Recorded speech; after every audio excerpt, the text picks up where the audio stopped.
Selamat siang, Ibu dosen dan teman-teman. Saya akan mempresentasikan hasil ujian tengah semester Pendidikan Keluarganegaraan. Nama Gracia Yowane Aipasa, NIM 2020-78001, jurusan Kimia, Universitas Patimura Ambon, tahun ajaran 2021. Masalah-masalah apa saja yang muncul atau yang ditimbulkan pada setiap materi pertemuan pendidikan keluarganegaraan. Pada materi pertama, yaitu identitas bangsa Indonesia, saya mengambil contoh budaya. Budaya adalah identitas bangsa Indonesia, tetapi seiring berjalannya waktu, budaya tersebut akan hilang karena ada budaya asing yang masuk ke Indonesia, contohnya seperti budaya berpakaian atau budaya berbusana, maupun budaya makan ala Eropa maupun Asia lainnya. Contoh terdapat pada kedua gambar di bawah ini. Saya bisa berikan satu contoh masalah yang terjadi, yaitu ketika kita pergi ke rumah Tuhan, kita menggunakan pakaian yang tidak sopan, seperti contoh gambar di atas. Itu menandakan bahwa kita mencerminkan karakter bangsa Indonesia, itu tidak baik untuk dilakukan. Yang kedua yaitu makanan. Makanan kita lebih sering memakan sushi, steak, hamburger, dan masih banyak lagi dibanding makanan Indonesia dengan banyak rempah-rempah di dalamnya. Sarannya adalah kita sebagai bangsa Indonesia harus bijak dalam memperhatikan budaya, terutama gaya berpakaian ataupun gaya berbusana. Kita juga harus memperhatikan makanan. Nanti lama-kelamaan tradisi gaya hidup kita bisa tergantikan dengan gaya tradisi orang asing. Pada materi kedua, yaitu integrasi nasional bangsa Indonesia, saya mengambil contoh politik. Kebanyakan orang rela berbuat curang agar mendapatkan nama dalam lingkungan politik di Indonesia. Dan ada juga orang rela melakukan apapun demi mendapatkan sesuatu yang mereka inginkan. Misalkan, dalam hak pemilu, memilih wakil rakyat yang dijamin dapat mensejahterakan kepentingan bangsa Indonesia, bukan keinginan secara pribadi. Ini adalah masalah dan sarannya. Masalahnya, terkadang rakyat Indonesia menjadi tidak bijak dalam berpikir, mencari orang yang bisa menjamin masa depan negara. Mereka hanya berpikir bahwa orang yang mereka pilih adalah orang yang tepat. Tetapi ketika orang tersebut yang sudah terpilih membuat masalah, yaitu korupsi uang negara ataupun uang rakyat, mereka akan merugikan diri mereka sendiri karena mereka yang memilih orang tersebut. Sarannya adalah kita tidak boleh memandang siapapun yang kita pilih. Misalkan saudara terdekat kita harus memilih orang yang benar-benar tepat untuk memimpin sebuah negara ataupun menjadi wakil rakyat, agar di masa depan nanti kita tidak dirugikan.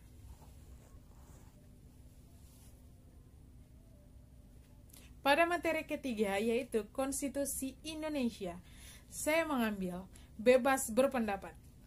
Pada zaman sekarang, kita sebagai manusia terbatas dalam memberikan pendapat, karena kita sekarang ketika memberikan pendapat harus ada larangan yang melarang kita untuk memberikan banyak pendapat. Contoh, kita memberikan pendapat kepada orang lain, tetapi terkadang orang tersebut tidak menerima karena mungkin menurut orang lain itu masalah akan ditimbulkan ketika kita menimbulkan pendapat kepada mereka. Contohnya, pada kasus si A menegaskan pemimpin rapat harus bisa mengatur jalannya rapat persidangan dengan baik dan benar. Dengan demikian, katanya, jika seseorang sudah diberikan sebuah pendapat, tidak boleh lagi berbicara. Tetapi, cara si A melakukannya salah. Karena ketika si X ingin memberikan pendapat, biarkan saja dulu si X memberikan tanggapan tersebut. Ketika hakim ingin berbicara, baru Anda bisa bilang kepada si X bahwa tunggu sebentar, si hakim mau berbicara. Tetapi dengan cara Anda mematikan mic, berarti itu tandanya Anda telah merebut hak berpendapat orang lain. Sarannya yaitu ketika seseorang memberikan pendapat, maupun itu satu kali ataupun berulang kali, si A dan si X, yaitu si A harus mendengar terlebih dahulu pendapat yang dikeluarkan oleh si X. Ketika si X memberikan pendapat dan itu masuk dalam kategori persidangan, berarti si A harus menerima pendapat tersebut. Dan ketika si A tidak menerimanya dan para persidang tidak menerimanya, berarti si A berhak melakukan apa yang telah diperintahkan oleh hakim. Pada materi keempat, yaitu kewajiban dan hak negara serta warga negara, saya mengambil contoh kasusnya adalah pelecehan seksual. Pelecehan seksual ini banyak terjadi di kalangan masyarakat, terutama kalangan remaja dan kalangan orang dewasa, terkhususnya wanita. Kenapa terjadi seperti ini? Karena mungkin ada orang lain yang melakukan hal tersebut dengan keinginan nafsu diri sendiri. Contoh masalahnya, misalkan kita sebagai seorang wanita pergi keluar malam, mendapatkan preman ataupun pelaku kejahatan yang ingin melecehkan kita, kita harus berjalan dengan orang yang kita kenal. Tetapi terkadang orang yang kita kenal juga bisa membuat pelecehan seksual sendiri kepada diri kita. Contohnya seperti kasus seorang ayah memperkosa anaknya sendiri ataupun seorang kakak yang memperkosa adiknya sendiri. Sarannya adalah kita, terkhususnya sebagai perempuan, harus lebih berhati-hati menjaga diri kita agar pelecehan seksual tersebut tidak terjadi pada diri kita, terutama dari orang terdekat kita ataupun orang jahat sekalipun. Kita harus menjaga diri kita dengan baik-baik.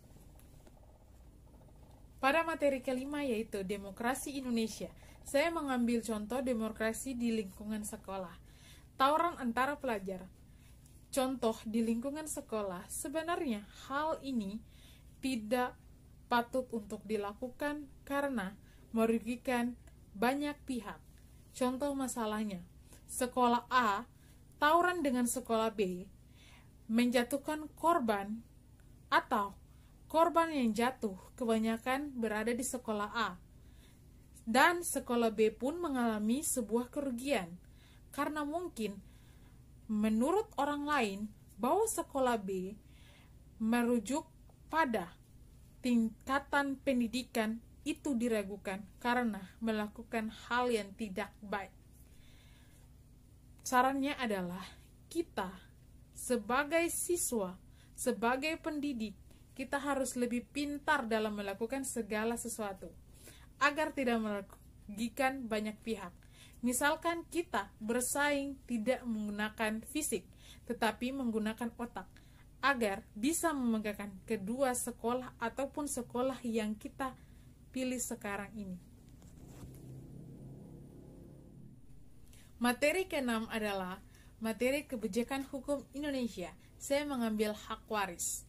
Hak waris adalah warisan yang ditinggalkan oleh kedua orang tua ketika orang tua itu telah meninggal, dan hak waris tersebut akan dibagi rata kepada setiap anak mereka. Contoh masalah yang akan ditimbulkan dari hak waris yaitu ketika orang tua mereka masih hidup dan ketika mengembuskan nafas terakhir mereka, mereka masih saja mempersoalkan mana harta milik mereka dan mana harta milik adik atau saudara mereka. Misalkan, satu pihak bilang bahwa aku adalah orang yang merawat ketika orang tuaku sakit sampai dia menghembuskan nafas terakhirnya. Tetapi orang lain bilang, aku yang lebih berhak atas hak tersebut. Masalah tersebut akan semakin ditimbulkan sampai dibawa ke jalur hukum. Dan masalah tersebut akan memperkeruh suasana antara keluarga, akan memecahkan kedua belah pihak, terutama kedua keluarga ataupun keluarga besar yang ingin memperebutkan hak waris. Saran saya adalah kita sebagai lingkup keluarga soal warisan yang lebih besar ataupun lebih kecil, dia harus ikhlas dalam menerimanya. Dan kita tidak boleh menghitung untung rugi dari warisan orang tua kita yang telah diberikan kepada kita masing-masing. Adik dan kakak harus berbicara dengan kepala dingin agar keluarga atau harta yang diberikan oleh kedua orang tua bisa dijaga dengan baik sampai ke anak cucu mereka. Pada materi ketujuh yaitu wawasan Nusantara.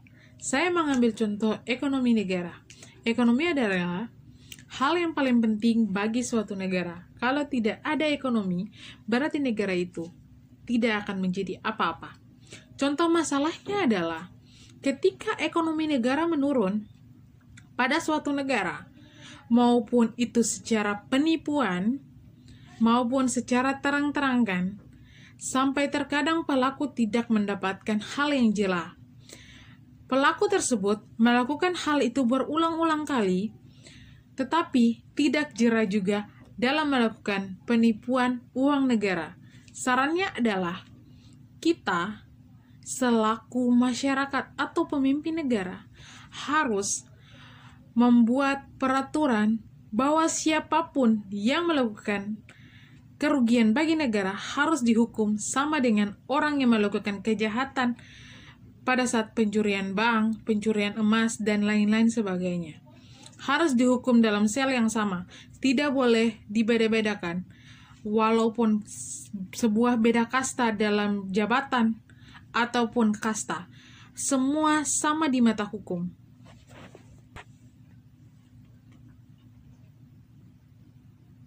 Pada materi terakhir yaitu bela negara, saya mengambil dalam lingkungan keluarga. Meningkatkan keimanan dan takwa kepada Tuhan. Kita selaku umat beragama harus selalu mentaati peraturan apapun yang diturunkan dari Tuhan ataupun dari Sang Pencipta. Kita harus mengikuti semua peraturan tersebut tanpa terkecuali, karena Tuhan saja telah memberikan nafas kehidupan kepada kita dengan sia-sia. Dengan syarat kita harus mengikuti perintah Tuhan. Masalahnya, terkadang kita sebagai umat beragama masih lalai dalam melakukan taat akan perintah Tuhan.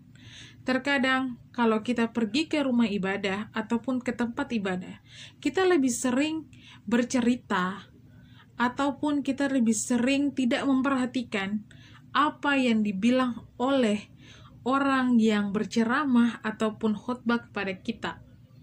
Terkadang kita tidak peduli dengan hal tersebut. Kita menganggap hal tersebut adalah hal yang remeh. Tetapi alasannya adalah, atau sarannya adalah, kita ketika meminta pertolongan kepada Tuhan, Tuhan selalu mengikuti apa maunya kita. Tetapi ketika kita tidak mengikuti perintah Tuhan, Tuhan juga pasti akan marah kepada kita. Jadi, sayanglah dulu ataupun turuti dulu perintah Tuhan, baru kita melakukan hal duniawi.